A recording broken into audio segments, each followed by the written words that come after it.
খান sir একটা কথা বলেছিল যে ইসরোর যদি বৈজ্ঞানিককে নিয়ে এসে বিহারে দাঁড় করাও তাও হেরে যাবে, একদম পঞ্চায়েত লেভেলে। তো এখানে গল্পটা সেম। তোমার কেসি সিনহা স্যার যে ম্যাথামেটিশিয়ান, 70টার বেশি বই লিখে, যে যার বই পড়ে আইআইটি আইটি এগুলো ক্র্যাক করে ছাত্র, সে ভোটে দাঁড়িয়েছিল এবং সে মাত্র 15,000 ভোট পায়। এবং বিহারের লোক কাকে বেছে নিয়েছে? সুনীল কুমার পিন্টু, যে বিজেপি এমএলএ, যার জন্য তোমার শ্রী অমিত শাহ আমাদের গৃহমন্ত্রী এসে ভোট প্রচার করেছে। और ये पिंटू जो है सुनील भाई, पिंटू मेरा खास दोस्त है भाई, इसको जरूर जिताना। তাকে বেছে নিয়েছে পাবলিক, লাখেরও বেশি ভোট করেছে।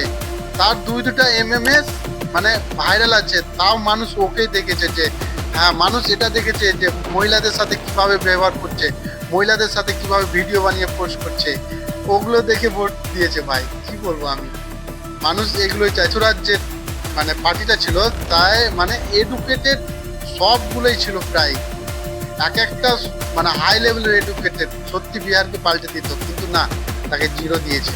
বিহারের মানুষ ডিজার্ভ করে, যেরকম আছে এর থেকে আরো বাড়তে অন্য জায়গায় যাওয়াই ডিজার্ভ করে।